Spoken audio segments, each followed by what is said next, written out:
అందరికి నమస్తే. ప్రభుత్వం ఒక నిర్ణయం తీసుకున్నది, నిజానికి ఆ నిర్ణయం మంచిదే.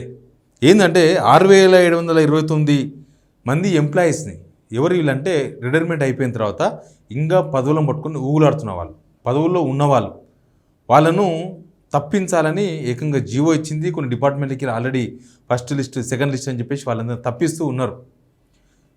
వాళ్ళను లాస్ట్ గవర్నమెంట్ పెట్టుకున్నది. లాస్ట్ గవర్నమెంట్లో చాలామందికి ఎక్స్టెన్షన్ ఇచ్చిండ్రు. ఎందుకు ఇచ్చిర్రు అంటే అప్పుడున్న సిచ్యువేషన్ వాళ్ళు చెప్తారు. ఎందుకంటే కొత్తగా తెలంగాణ తెచ్చుకున్న తర్వాత ఇప్పుడిప్పుడే మనం ఇట్లా తెరలు పడుతున్న టైంలో పాతోళ్ళు ఉంటే కొద్దిగా బెటర్ కదా. ప్రైవేట్ ఉద్యోగాల్లో కూడా అంతే, కొంత ఎక్స్పీరియన్స్ ఉన్న వాళ్ళు ఉంటే కొంచెం స్పీడ్గా రిజల్ట్ వస్తుంది అనేది ఒకటి ఉంటుంది. పాత గవర్నమెంట్ వాళ్ళు ఎందుకు పెట్టుకుంటున్నారు అన్నప్పుడు వాళ్ళు కన్విన్స్ చేయడానికి చెప్పిన మెసేజ్ అది. దానిలో కొంచెం నమ్మకంగా కూడా ఉంది. కానీ ఇప్పుడు ఇంకా ఈ 10 సంవత్సరాల తర్వాత కూడా ఇంకా వాళ్ళని కొనసాగించాల్సిన అవసరం లేదు. ఎందుకంటే వాళ్ళకు ఒక్కొక్కరికి లక్షల రూపాయల జీతాలు ఉంటాయి. వాళ్ళను తప్పిస్తే వాళ్ళ ప్లేసుల్లో వాళ్ళ జీతాల కింద, ఒక్కొక్కరి జీతం కింద 2-3 ఎంప్లాయ్మెంట్ అవకాశం ఇవ్వచ్చు గవర్నమెంట్ ఉద్యోగాలు. వీళ్ళను అట్లే పదవిలో కొనసాగించడం వల్ల దానిలో 2-3 తప్పులు జరిగే అవకాశం ఉంటుంది. చెప్తా నేను ఏం జరుగుతుందో. అయితే మొత్తం 6729 మంది ఎంప్లాయీస్ ఉన్నారంట. అట్లాంటి వాళ్ళు అన్ని డిపార్ట్మెంట్లో ఉన్నారు. జిహెచ్ఎంసీలో ఉన్నారు, హెచ్ఎండిఏలో ఉన్నారు, రెవెన్యూలో ఉన్నారు, అంతా హెచ్ఓడిస్ లెవెల్లో ఉన్న వాళ్ళు చాలామంది ఉన్నారు. ఈవెన్ అసెంబ్లీలో ఉన్నారు. అసెంబ్లీ సెక్రటరీ నరసింహాచార్యులు గారు ఎప్పుడో బీఆర్ఎస్ గవర్నమెంట్ ఉన్నప్పుడే రిటైర్మెంట్ అయిపోయినారు. అయినా ఆయనను ఇంకా కొనసాగిస్తున్నారు. ఆయన కింద ఉన్న వాళ్ళు అట్లే ఉన్నారు. ఆయన కింద సెక్రటరీగా కావాల్సిన వాళ్ళు, అసెంబ్లీ సెక్రటరీ కావాల్సిన వాళ్ళు అట్లే అణిచేసిండ్రు. ఆయన మళ్ళీ బీఆర్ఎస్ గవర్నమెంట్ మేనేజ్ చేసుకున్నాడు. మళ్ళీ కాంగ్రెస్ గవర్నమెంట్ వచ్చిన తర్వాత మళ్ళీ మేనేజ్ చేసుకున్నాడు. అది ఆయనకి తెలవాలి, గవర్నమెంట్కి తెలవాలి. కానీ అట్లా మేనేజ్మెంట్ చేసుకొని మొత్తం పదవిలో కొనసాగుతున్నాడు. అట్లాంటి వాళ్ళు చాలా చాలా చాలా డిపార్ట్మెంట్లో ఉన్నారు. ఆయన ఒకటే కాదు, దానిలోనే ఇంకా చాలామంది ఆఫీసర్స్ ఉన్నారు. అసెంబ్లీలో ఆయన ఒకటే కాదు, ఆ లెవెల్లో ఉన్నవాళ్ళు, ఇంకా ఆయన కింద లెవెల్లో ఉన్న వాళ్ళు దాదాపు 10 మంది దాకా ఎంప్లాయీస్ ఉంటారని చెప్తూ ఉంటారు అందరూ. మరి గవర్నమెంట్ ఏం నిర్ణయం తీసుకుంటే తెలియదు. ఈ జాబితాలో మంచి పెద్ద ఐఏఎస్లు అంటే రిటైర్మెంట్ అయిన తర్వాత మాజీ ఐఏఎస్లు కానీ కొనసాగుతుంటారు. మెట్రో ఎండి ఇప్పుడు కాదు, నాకు తెలిసి ఆయన మెట్రోకే ఎండిగా కొనసాగుతున్నాడు. ఎప్పటి నుంచి అంటే దాన నాగేంద్ర మినిస్టర్ ఉన్నప్పటి నుంచి. ఏ మినిస్టర్? కాంగ్రెస్ గవర్నమెంట్లో ఉన్నప్పటి నుంచి. ఆయన హెల్త్ మినిస్టర్ ఉన్నప్పటి నుంచి చూస్తున్నాను నేను. ఎందుకంటే ఆయన కాన్స్టిట్యూన్సీని మెట్రో ఆఫీస్ ఉంటుంది, మా ఆఫీస్ పక్కనే, కాబట్టి ఊరికి వచ్చేవాడు. అందుకు నాకు బాగా గుర్తుంది అది. అట్లా ఎన్విఎన్ రెడ్డి, యాదగిరిగుట్ట ఆలయ అభివృద్ధి ప్రాధికారిక సంస్థ YTDA vice chairman G Kishan Rao, consultant engineer BLN Reddy, 10 మంది ట్రాన్స్కో జెన్కో డైరెక్టర్లు అంట. ఇట్లా మొత్తం చాలామంది అటెండర్ దగ్గర నుంచి ఐఏఎస్ వరకు చాలామంది పదవుల్లో కొనసాగుతున్నారు. HMDA, GHMC, Hyderabad water works, metro rail, RERA, మెక్మా, కూడా వైటీడీఏ, ఇట్లా చాలా విభాగాల్లో ఐఏఎస్లు, ఆర్డీఓలు, డిఎఫ్ఓలు, ఇంజనీర్లు, తర్వాత టెక్నికల్ సిబ్బంది, సెక్షన్ ఆఫీసర్లు, తహసీల్దార్లు, మున్సిపల్ కమిషనర్లు, డిప్యూటీ కలెక్టర్లు, అటవీశాఖ రేంజ్ అధికారులు, చీఫ్ ఇంజనీర్ల నుంచి సహాయక ఇంజనీర్ల వరకు వాళ్ళు క్యాడర్కి సంబంధించిన ఆఫీసర్స్ అంతా ఉన్నారంట దీనిలో. వాళ్ళని తప్పించేసి వాళ్ళకి పెన్షన్ వస్తుంది. ఎట్లా? వాళ్ళకేమి ఇబ్బంది లేదు. వాళ్ళు ఇప్పటికే చాలామంది ఎక్స్పీరియన్స్ ఉన్న వాళ్ళ కింద ఉన్న వాళ్ళు, అంటే గవర్నమెంట్ సర్వీస్లో ఉన్న వాళ్ళేమో 2వ శ్రేణి బతుకులు అయిపోయినాయి. వీళ్ళు రిటైర్మెంట్ అయిపోయిన తర్వాత వీళ్ళు ఇంకా వాళ్ళ మీద జులుం చేస్తున్నారు. ఈ రిటైర్మెంట్ అయిన ఎంప్లాయీస్ అందరూ కూడా మంచి జీతం లక్షలు తీసుకోకుండా వాళ్ళకు అసలు జీతం కన్నా కొసరు జీతాలు ఎక్కువ ఉంటాయి. ఎందుకంటే వాళ్ళకి ఏం పెద్దగా పట్టింపులు ఏముండవు. ఏముంటుంది, మన పైన ఉన్న పొలిటీషియన్ను సాటిస్ఫై చేస్తే చాలు, వాళ్ళ మాట వింటే చాలు. తప్పులు చేయొచ్చు, ఒప్పులు చేయొచ్చు, దానిలో మనం ఇంత ఎనికేసుకోవచ్చు అన్నట్టే ఉంటుంది. బాధ్యత తక్కువ ఉంటుంది కదా. సర్వీస్లో ఉన్నవాడికేమో సర్వీస్ పోతుంది మన భయం ఉంటుంది. సర్వీస్ అయిపోయిన తర్వాత ఎక్స్టెన్షన్ ఉన్నోళ్ళకి ఏం భయం ఉంటుంది? ఏం భయం ఉండదు వాళ్ళకి. ఏమైతే మన ఆల్రెడీ సర్వీస్ అయిపోయింది, అన్నీ అయిపోయినాయి, పోదాం అన్నట్టు ఉంటుంది. అయితే నేను చెప్పదలుచుకున్న వార్త ఏంటంటే దీనిలో తీసేయండి, దానిలో నో డౌట్ మంచిదే అది. అయితే ఏపీలో రిటైర్మెంట్ అయిన తర్వాత ఈ గవర్నమెంట్ వచ్చిన తర్వాత, రేవంత్ రెడ్డి గవర్నమెంట్ వచ్చినాక, కాంగ్రెస్ గవర్నమెంట్ వచ్చిన తర్వాత ఏపీలో ఆఫీసర్ ఐఏఎస్లు ఆ స్థాయిలో ఉన్న వాళ్ళు రిటైర్మెంట్ అయిపోతారు. వాళ్ళకి అక్కడ ఇయర్ పోస్టింగ్లు, వాళ్ళు వచ్చి తెలంగాణలో పోస్టింగ్ తీసుకుంటారు. అట్లాంటి ఆఫీసర్లు నాకు తెలిసి ఒక 10 మంది ఉన్నారు.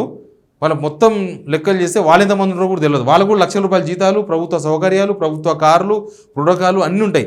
నా దగ్గర ఒక లిస్ట్ ఉంది, ఆ లిస్ట్ చూపించే ప్రయత్నం చేస్తాను. నా దగ్గర ఉన్న చాలా తక్కువ లిస్ట్, ఇది పెద్ద లిస్టే ఉండొచ్చు.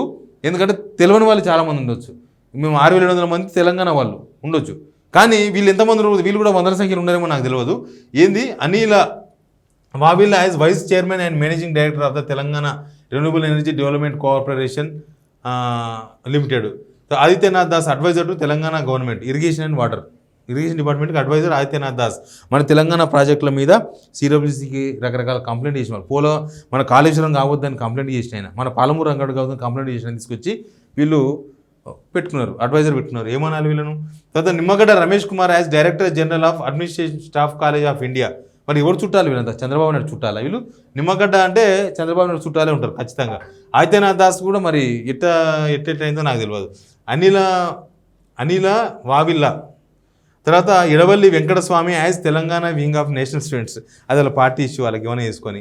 Raghunath Reddy Rama Reddy municipal administration and urban development అంట.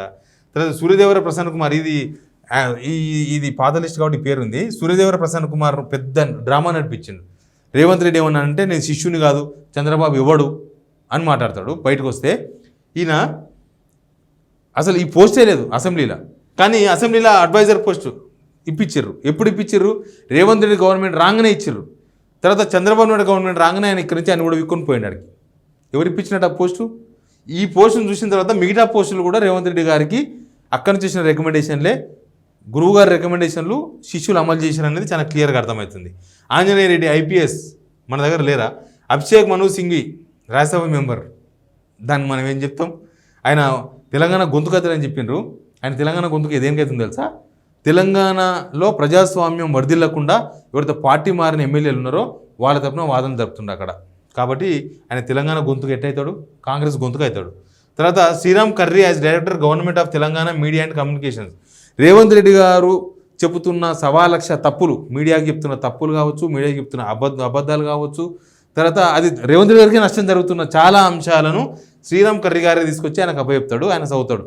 అంత మేధావిని పెట్టుకున్నాడు. ఆయన మన రాష్ట్రం కాదు, నాకు తెలిసి ఒడిశా అంటారు, ఏపీ షెడ్యూల్ ఏమో. తర్వాత Srinivasaraju as adviser to Telangana government. అంతకుముందు టీటీడీ ఈవోగా పనిచేసినట్టున్నారు. ఆయన తీసుకొచ్చి తెలంగాణ గవర్నమెంట్కి అడ్వైజర్ రోడ్స్ అండ్ బిల్డింగ్స్ దాన్ని పెట్టుకున్నారు. ఇట్లాంటి వాళ్ళు చాలామంది ఉన్నారు, ఎంతమందినో తెలియదు. కాబట్టి ఓన్లీ ఈ 6,700 మందిని తీసేడు కాదు, మీ చంద్రబాబు నాయుడు గారి రికమెండేషన్తో పెట్టుకున్న వీళ్ళని కూడా తీసేయండి. వీళ్ళకి 8 లక్షల జీతాలు, మీకున్న అడ్వైజర్ సరిపోతలేరా? వాళ్ళు అడ్వైజర్ కావాలంటే తెలంగాణ వాళ్ళు లేరా? తెలంగాణ ఇప్పుడు వీళ్ళంతా ఎక్స్పీరియన్స్ పర్సన్స్ అనే ఉత్తగా ఏం పెట్టుకోలేదు, ఏదో వీళ్ళ మీద ప్రేమతో ఏం పెట్టుకోలేదు. వీళ్ళంతా ఎక్స్పీరియన్స్ పర్సన్స్ అని పెట్టుకున్నారు. మరి ఆ ఎక్స్పీరియన్స్ ఏందో ఇక్కడ వీళ్ళని తీసేస్తే మనల్ని పెట్టుకుంటే ఆ ఎక్స్పీరియన్స్ కూడా మనకు వస్తుంది. తెలంగాణ మీద ప్రేమ ఉన్నోడైతే తెలంగాణకు మంచి చేస్తాడు. తెలంగాణ మీద ప్రేమ ఉన్నోడైతే రేవంత్ రెడ్డి కూడా కొన్ని మంచి మాటలు చెప్తాడు. సంబంధం లేనివాడు చెప్తే ఏముంటుంది? గట్లే ఉంటుంది. అన్నీ ఆయనకి ఇచ్చే అడ్వైజర్లు అన్నీ తప్పే. రేవంత్కి ఇచ్చే అడ్వైజర్లు అన్నీ, ఈ ఏపీ వాళ్ళు ఇచ్చే అడ్వైజర్లు మొత్తం తెలంగాణ నాశనం చేసే అడ్వైజర్లు తప్ప అది రేవంత్ రెడ్డి కూడా నాశనం చేయడం ఆయనకే మంచి జరగదు. కానీ ఎనీవే ఈ ఉద్యోగాలను తీసేస్తున్న వాళ్ళు ఏపీ వాళ్ళ మీద కూడా కాన్సన్ట్రేషన్ చేయండి. ఏపీ ఉద్యోగులను కూడా తీసేయండి. వాళ్ళ గవర్నమెంటే వద్దని రికమెండ్ చేసి వదిలేస్తే వాళ్ళని తీసుకొచ్చుకొని ఈడబెట్టుకోవడం నాకు అర్థం కాలేదు. వాళ్ళ గవర్నమెంట్ వీళ్ళంతా నిష్ణాతులు, అంతగానం ఎక్స్పర్ట్లు, వీళ్ళ అడ్వైజర్లు ప్రభుత్వానికి చాలా ఉపయోగపడతాయి అనుకుంటే చంద్రబాబు నాయుడు తెలివిలేనోడా? చంద్రబాబు నాయుడు గారు పెట్టుకునే వాళ్ళు కాదా? ఆయన పెట్టుకోకుండా ఇక్కడ పంపించిండా? అంటే ఏంది? మనల్ని ఎక్కడో దగ్గర సెటిల్ చేయాలని అంతేనా? ఆయనే పెట్టుకోవచ్చు కదా, వాళ్ళోలే కదా. రేవంత్ రెడ్డి చంద్రబాబు నాయుడు ఏమంటే అది ఇంటాడు అని చెప్పడానికి ఇది ఒక పెద్ద నిదర్శనం. కాబట్టి ఈ ఉద్యోగులను తీసే విషయంలో వెనుకడిగేయాల్సిన అవసరం లేదు. కానీ ఉద్యోగులను తీసేసి ఖర్చు తగ్గించుకునే పని చేయకండి. మీకు గవర్నమెంట్లో ఎంప్లాయీస్ మొత్తం తీసేస్తే గవర్నమెంట్ పనిచేయదు. గవర్నమెంట్ వ్యవస్థ నాశనం చేసి దాని సమాంతరంగా వేరే వ్యవస్థ నడిపించుకుంటే మీరు లబ్ధి పొందుతారేమో, కానీ గవర్నమెంట్ ఎంప్లాయీస్ లేకపోతే జనాలకు తీవ్రమైన నష్టం జరుగుతుంది. కాబట్టి మీరు అది చేయండి, ఇది చేయండి, ఉద్యోగాలను నింపండి. చాలామంది నిరుద్యోగులు వెయిట్ చేస్తున్నారు ఉద్యోగాల కోసం. ఇవి ఒక్కొక్కరి ప్లేస్లో 3 నింపొచ్చు. 6,000 మంది అంటే 18,000 పోస్టులు నింపొచ్చు. 18,000 పోస్టులు వస్తాయి వాళ్ళ ప్లేస్లో. కాబట్టి ఆ పని కూడా చేయాలని కోరుదాం తెలంగాణ మేలు కోరే వాళ్ళగా. ఎనీవే ఈ విషయంలో గవర్నమెంట్ అప్రిషియేట్ చేయొచ్చు. సేమ్ టైం నెక్స్ట్ కూడా మీరు అంతే పట్టుదలతో ఏపీ వాళ్ళని తీసేయండి, వీళ్ళని తీసేయండి, నిరుద్యోగులకు అవకాశం ఇవ్వండి. Please subscribe signal TV.